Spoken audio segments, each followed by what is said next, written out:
지난 전교인 수련회 때 코스타 총무로 섬기고 계시는 유임근 목사님을 모시고 말씀을 함께 나누었던 시간이 있었습니다. 특별히 2007년도에 부산의 해운대 그 백사장에서 부산에 있는 많은 성도님들이 거의 한 20만 명이나 되는 많은 성도님들이 함께 모여서 하나님께 찬양하고 또 기도하였던 그 집회를 어떻게 준비하게 되었고 또 그를 통하여서 어떤 일들이 일어나고 있는지 그런 이제 메시지를 중심으로 함께 얘기를 나누었었지요.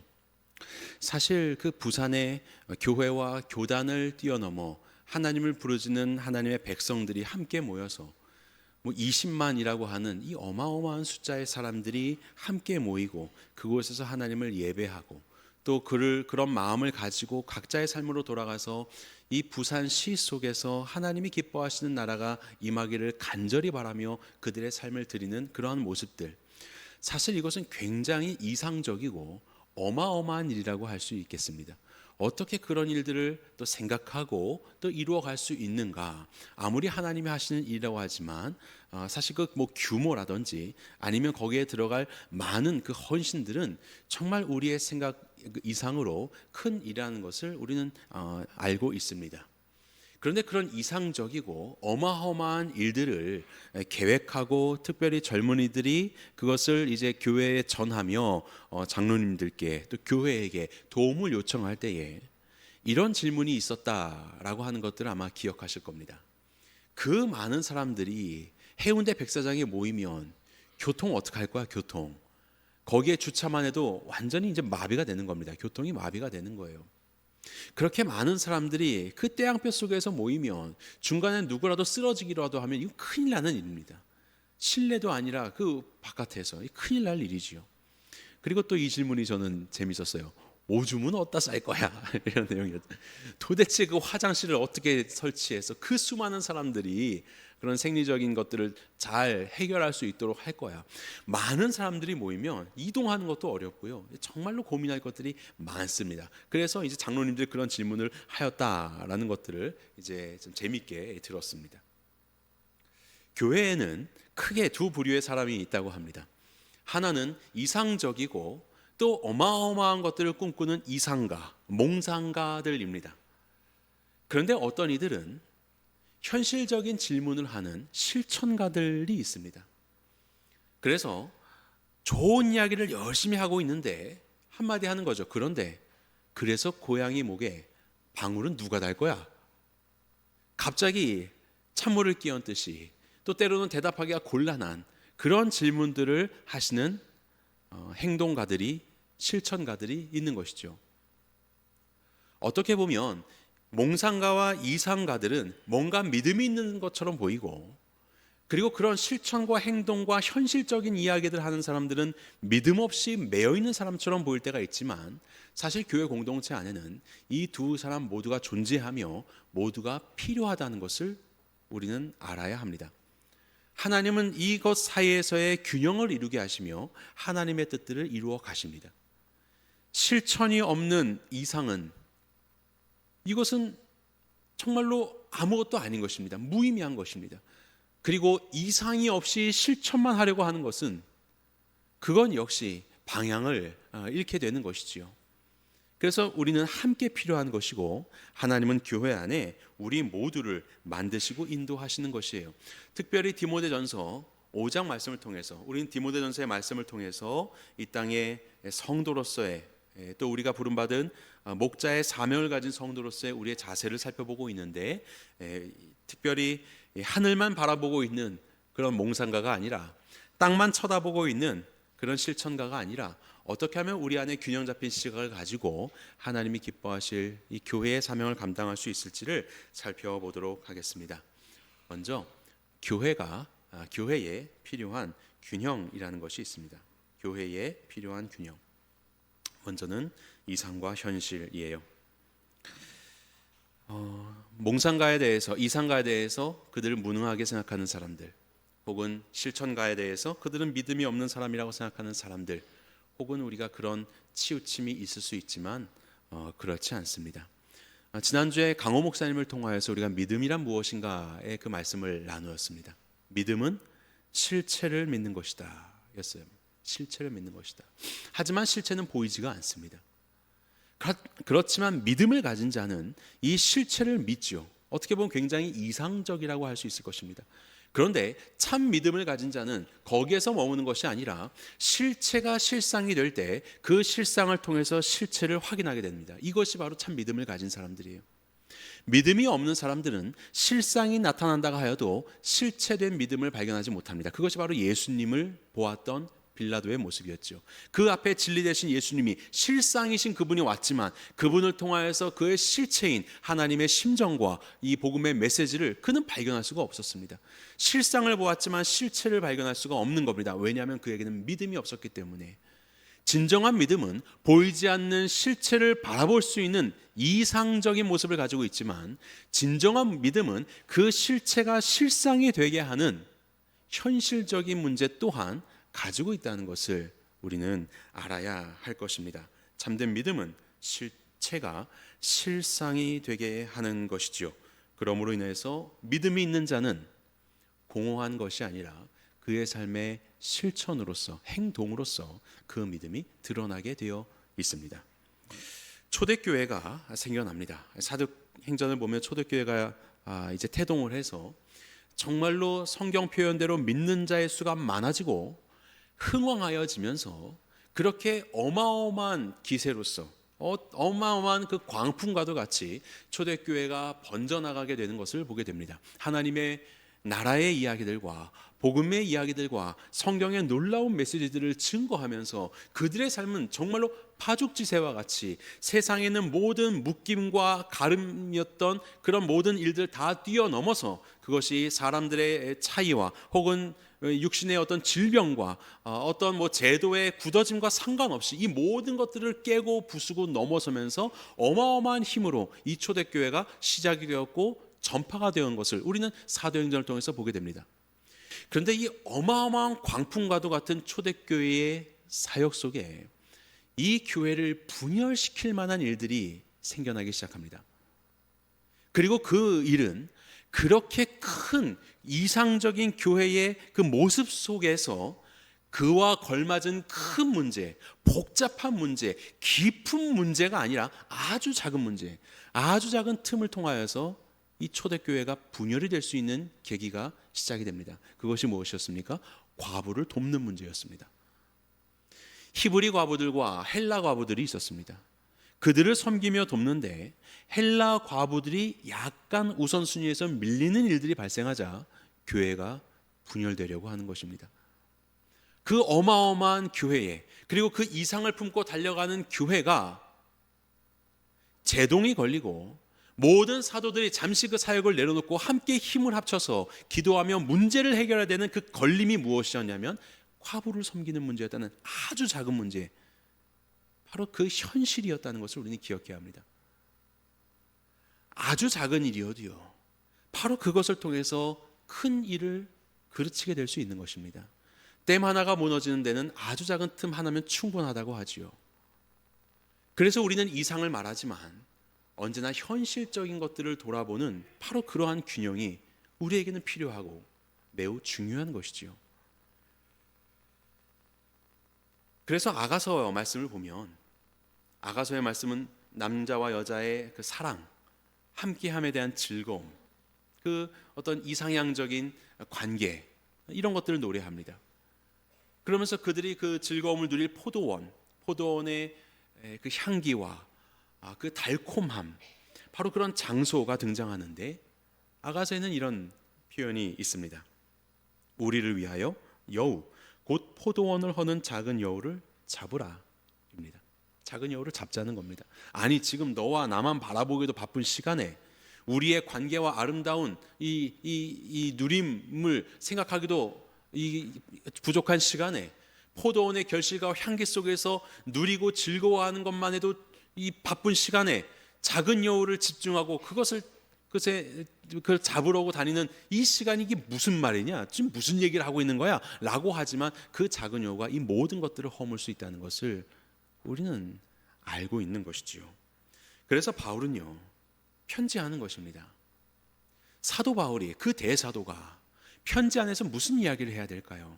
하나님의 창조와 섭리와 종말의 완성, 그가 다녀왔었던 3층 천의 그 아름다움과 영광스러운 하나님의 보좌의 모습들, 우리가 믿고 따르고 있는 복음의 진리가 무엇이고 우리를 어떻게 의롭게 하셨고 우리의 삶에 어떻게 함께 하시며 성화와 영화를 이루어가게 하시는 하나님의 그 놀라우신 역사들, 정말로 생각만 해도 어마어마하고 아름답고 커 보이는 수많은 이야기들, 그런 이야기들을 대사도 바울이 당연히 그의 한정된 지면과 시간 속에서 우리에게 알려주는 것 당연하지만, 오늘 본문에서처럼요, 오늘 디모데전서 5장, 특별히 젊은 목회자인 디모데에게, 교회에게, 교회의 리더들이 이 말씀을 회람하면서 읽어 나갈 터인데 그들에게 주시는 말씀이 무엇이냐면 과부를 섬기는 문제였습니다.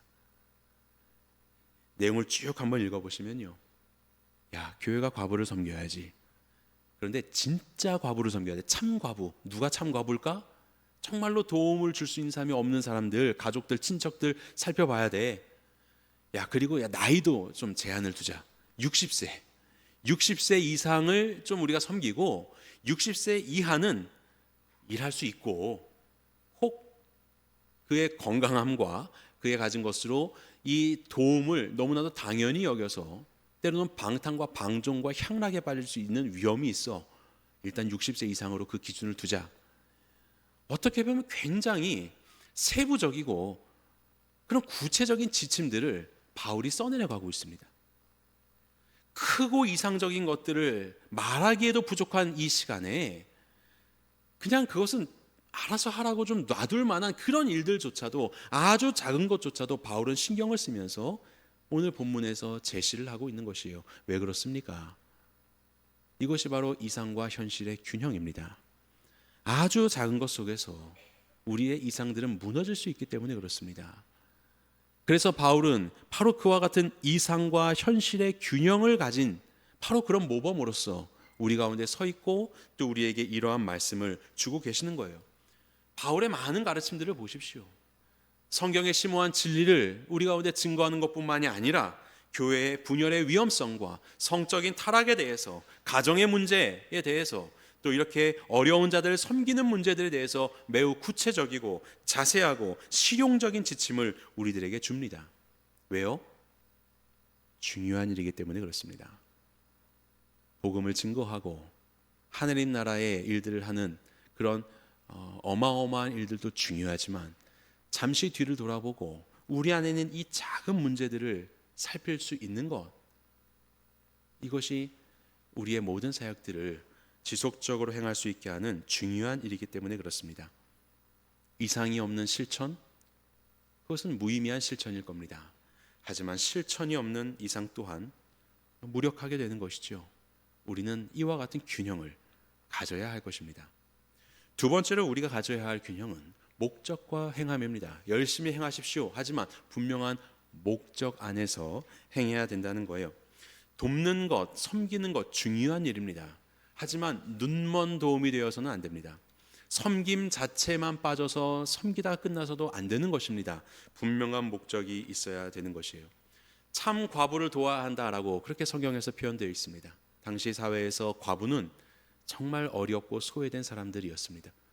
스스로 무엇인가를 하기에는 사회적인 시각과 그리고 한정이 너무나도 명백했었던 어려운 사람들이었지요. 그나마 남편이 있으면 남편으로 해서 살게 되지만, 남편이 죽은 다음에 그의 유산을 이 아내가, 과부된 아내가 받게 되는 경우는 그렇게 흔하지 않았습니다. 주로 자식에게 가는 거예요. 아들에게 가는 거예요. 그러면 그것을 물려받은 자가 이 과부를 어떻게 대하느냐에 의존할 수밖에 없는 바로 그런 존재가 과부였습니다. 그래서 교회가 그들을 돕고 섬기는 그런 현실적인 일들을 감당했었던 거예요. 그런데 본문의 4절을 여러분도 성경책으로 한번 보십시오. 만일 어떤 과부에게 자녀나 손자들이 있거든 그들로 먼저 자기 집에서 효를 행하여, 이렇게 되어 있습니다. 어려운 과부들을 교회가 돕는 것 당연한데, 만일 그 사람에게 그를 도울 수 있는 자녀가 있다면 교회가 돕는 것이 아니라 그 자녀들이 도울 수 있도록 해야 한다 라고 하는 겁니다. 섬김 자체가 의미가 있지만 섬김 자체에만 의미가 있는 것이 아니라 섬김을 통해서 무엇을 하려고 하는가. 그래서 그 가정 안에서 마땅히 부모를 공경해야 된다는 것을 가르치고 하나님의 질서를 가르치는 목적이 있었다는 것을 우리는 알게 되지요. 그리고 5절과 6절도 보겠습니다. 참 과부로서 외로운 자는 하나님께 소망을 두어 주야로 항상 간구와 기도를 하거니와 향락을 좋아하는 자는 살았으나 죽었느니라. 스스로 살아낼 수가 없어서 도움을 받아야 하는 과부. 그럼 받기만 하는가? 뭐 줄 수가 없잖아요. 자기 코가 석자인데 뭘 나눌 수 있겠습니까? 그럼 그냥 너는 받기만 해 라고 그냥 열심히 교회가 섬겨요? 아니요. 그 섬김을 받는 과부는 그도 또한 물질로 누구를 섬길 수는 없겠지만 하나님께 소망을 두고 밤낮으로 항상 하나님께 간구하며 기도하는 사역을 감당하라는 것입니다. 그것이 하나의 성도로서 그가 서고 사명을 감당하는 존재로 훈련되는 일이에요. 단순히 돕고 연명하는 것에서 그치는 것이 아니라 그가 성장할 수 있도록, 그가 하나님께 소망을 두고 세상에서 따박따박 돈이 들어오니까 향락에 빠지는 그런 존재가 되지 않고 하나님께 소망을 두고 기도하며 우리 지체들을 섬길 수 있도록 그의 사명을 감당할 수 있도록 하는 것, 때로는 이것이 시간이 좀 걸리는 일일 수도 있겠지만 분명한 목적과 이 방향성을 가지고 섬길 때에 바로 그렇게 되어가는 것이지요.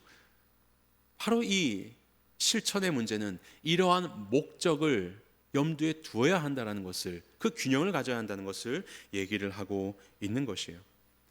그래서 친척과 또 자녀들이 있는, 섬길 수 있는 존재들이 있다면 교회는 이 일을 하지 마라. 왜요? 교회의 우선적인 사명은 사회 봉사도 중요하지만 교회만이 할 수 있는 구령의 사업, 영혼을 구원하고 예수 그리스도를 믿게 하여서 천국 백성이 되게 하는 바로 그 일은 교회만이 할 수 있는 일이기 때문에 마땅히 힘써야죠. 섬김은 중요하나 우리의 섬김은 분명한 목적이 있는 것이고 그 목적을 위해서 우리는 섬김을 그칠 수도 있고 조정을 할 수도 있는 것이지요.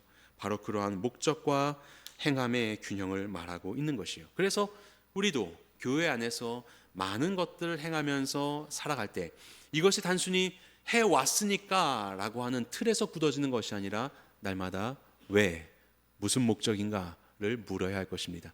5 whys라고 있죠. 5번의 why를 물으라고요. 왜 하는 거야? 라고 묻는 거예요. 그러면 단순한 동기가 나오는 겁니다. 그럼 왜 그런 동기를 가져야 하는 거야? 라고 말하면 그 동기의 진정한 동기가 나오는 거죠. 그럼 그 동기는 또 왜 하는 거야? 이렇게 물어보면 그것을 하는 자나 또 혹은 그 기업이나 조직의 어떤 그 습관이나 생활의 양식이 드러나게 되는 겁니다. 그럼 그걸 또 왜 그렇게 해야 되는 거야? 라고 말하면 그들이 가지고 있는 철학과 세계관이 나오는 거고, 그럼 왜 그런 것을 또 가지고 있는 거야? 라고 물어보면 여기에서 이제 그들의 존재의 이유와 정체성이 나타나게 된다. 그래서 5번의 물음을 해야 된다라는 그런 이야기들이 있죠. 우리의 사역도, 우리의 실천도 목적에서 벗어나면 안 됩니다. 묻고 그리고 그 목적 안에 있는 실천의 균형을 가져야 하는 것이죠. 자, 그리고 세 번째는요, 열정과 절제입니다.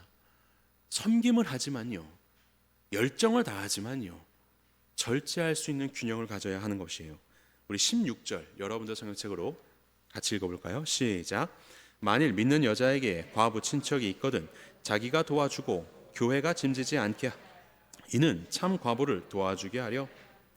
과부가 있는데 그를 섬기는 일에 있어서 믿는 여자에게라는 것으로 특정합니다. 남자들이 그의 친척의 과부가 있을 때 그 남자가 그 과부를 도우라고 하지 않고 여성에게 그 도움을 특정하고 있는 것입니다. 왜 그렇습니까?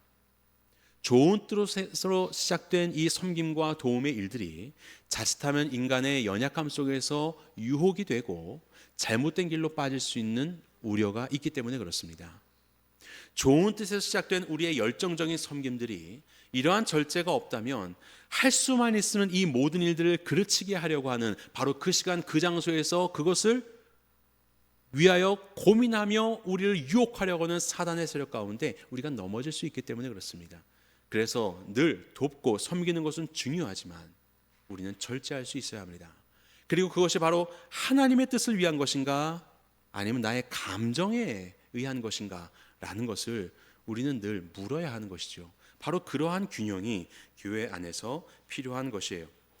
교회가 해야 할 광대하고 고상하고 깊고 영원한 놀라운 진리를 증거하는 삶. 하지만 그런 삶 속에서도 바로 바울이 이와 같이 기술하는 것처럼 우리의 삶에 아주 작고 때로는 너무나도 일시적인 것 같아 보이는 이러한 일들조차도 관심을 가지고 기울이며 이런 현실적인 문제도 함께 해결해야 하는 이러한 균형들, 바로 그건 역시도 우리의 영원하고 놀라운 사역을 감당하고 지속적으로 할 수 있게 하는 매우 필요한 일이라는 것을 우리는 알아야 합니다. 그에 대한 관심도 못지 않아야 되는 것이에요. 예수 그리스도의 복음은 허공에 떠 있는 복음이 아닙니다. 하나님 나라에서만 전파되고 있는 복음이 아니라 그 복음은 우리의 현실로 찾아왔죠. 우리의 삶의 자리에 찾아왔습니다. 예수님이 뭐라고 말씀하셨습니까? 내가 메시아인지, 내가 그 복음을 증거하고 이루는 자인지를 어떻게 알 수 있느냐? 화려한 수사적인 언어로서 자, 이와 같이 말했다라는 것이 아니라 가난한 자에게 복음이 전파되고 눈먼 자들이 다시 보게 되고 못 걷는 자들이 다시 걷게 되었다. 이것으로 복음을 증거하였습니다. 그것이 바로 예수님이죠. 그들의 삶의 현실의 그 자리에서 바로 그 상황 속에서 그들과 함께 하셨고 그 문제를 해결해 주시는 것으로 이것이 복음이다라고 말씀하셨던 이상적이시지만 매우 현실적이었던 예수님의 사역을 우리는 보게 됩니다. 그 이상과 현실이 함께 모여서 완전히 드러난 곳이 어디냐? 거기가 바로 십자가입니다. 십자가라는 것은 정말로 하나님이 온 인류의 역사 가운데 창조부터 품고 계셨던 놀라운 구원의 일, 그리고 인류를 향한 하나님의 어마어마한 사랑을 보여주시는 그 이상적인 사랑이 나타나는 장소임과 동시에 바로 그것은 사랑의 대상이신 사람들, 그 죄인인 사람들을 사랑하셔서 그들의 마땅히 처하고 있는 그들의 삶의 그 상황들, 죽음과 그 모든 고통이라는 상황의 자리를 살피시고 그 자리 가운데로 낮아지신 그 현장이 바로 십자가였던 것이죠. 이상과 현실이 함께 이루어진 그 놀라운 장소, 그것이 만나는 장소가 바로 십자가였던 것입니다. 이 십자가 속에서 이상과 현실은 그야말로 균형 있게 우리 가운데 드러나게 되었고 그것으로 하나님의 역사가 이루어지고 하나님의 일들이 이루어지게 된 것이에요. 이것이 바로 예수님의 균형이었습니다. 너무나도 놀라운 것은 예수님께서 그 이상과 현실 속에서 그 균형 속에서 하나님의 일들을 이루어 가시는 바로 그 십자가 상에서 우리들에게 하신 말씀이 있습니다. 우리 가상칠언이라고 고난주간 새벽기도 때 나누었는데요. 예수님이 그곳에서 많은 이야기들을 하나님께도 하고 이렇게 하셨지만 독백하듯이 하셨지만 특별히 남겨진 우리들에게 주신 말씀이 있습니다. 그거 기억하십니까? 요한에게 뭐라고 하셨죠? 네 어머니라. 마리아에게 뭐라고 하셨습니까? 아들이니이다. 남겨진 그들을, 교회가 될 그들을 가족으로 엮여주시는 예수님의 말씀. 이제 이 이상과 현실의 균형 속에서 하나님의 뜻을 이룬 십자가의 사역을, 이 놀라운 복음의 사역을 이제 감당하게 될 예수 그리스도의 몸과 예수님의 몸이 될 그 교회가 어떠한 존재가 되어야 하는지를 말씀하시는 거예요. 십자가상에서. 그게 뭐예요? 가족이라는 겁니다. 교회는 가족이어야 해. 가족이어야 해. 이것 속에서 하나님의 일들을 이루어가게 되는 것이에요. 그래서 우리는 교회라는 존재가 꿈꿔야 할 우리의 정체성, 이루어야 할 정체성, 그것은 바로 영원한 하늘 가족이다.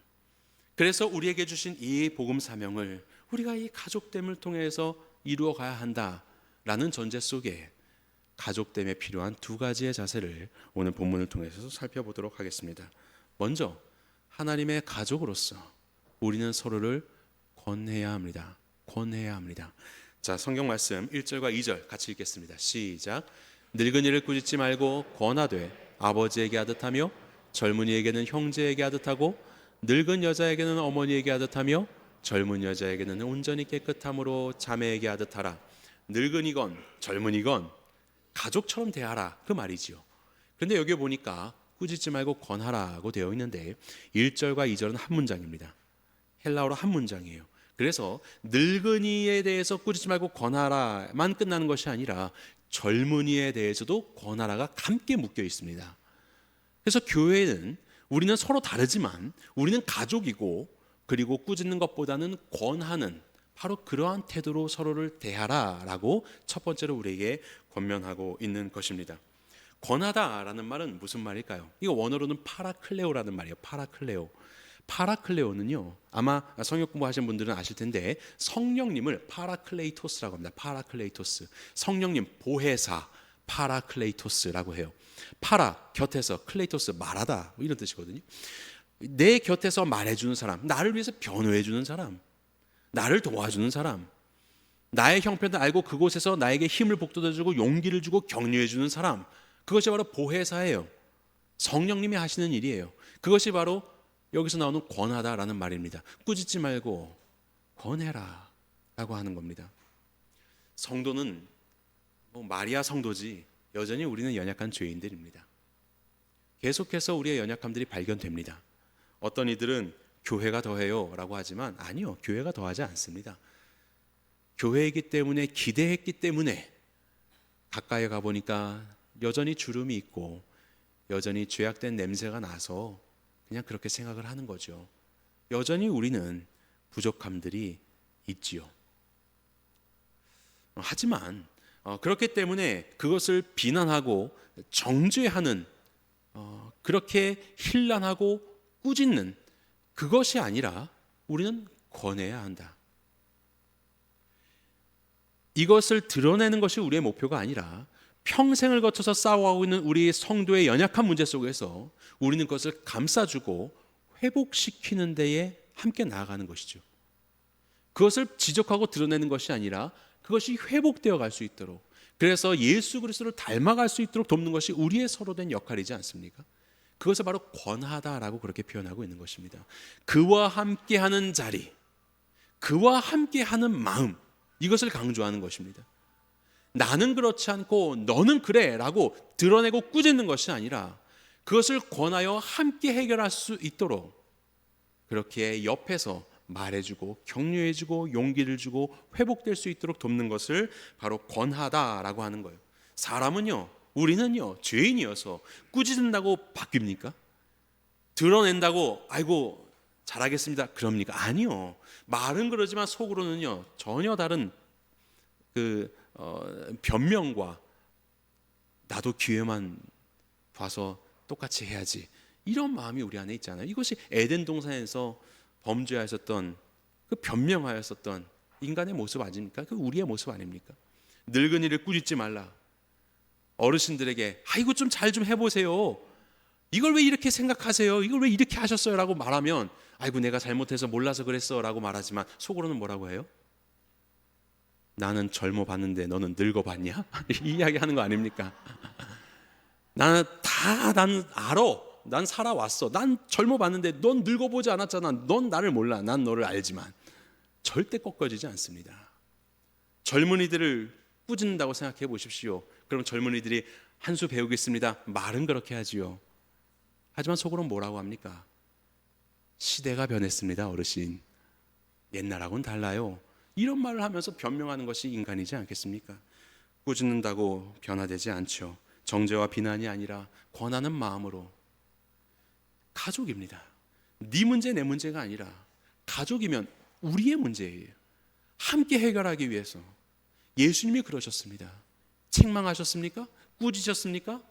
언제나 그것을 함께 해결하는 자리 가운데 가르쳐 주시고 함께 먹어주시고 함께 잠을 자며 지내시며 베드로를 그렇게 변화시키지 않습니까? 그렇게 회복시키시지 않습니까? 이것이 바로 권하시는 예수님의 사역이었습니다. 우리 또한 누군가의 허물을 발견하고 그것들을 고쳐주고 싶다면 꾸짖는 것이 아니라, 험담하고 비난하는 것이 아니라 권하십시오.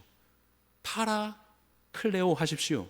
곁에서 그를 격려하고 힘을 북돋아주고 이겨낼 수 있도록 함께 기도하시고 함께 예배하시며 그와 함께 그 삶을 사시기 바랍니다. 함께 짊어지십시오.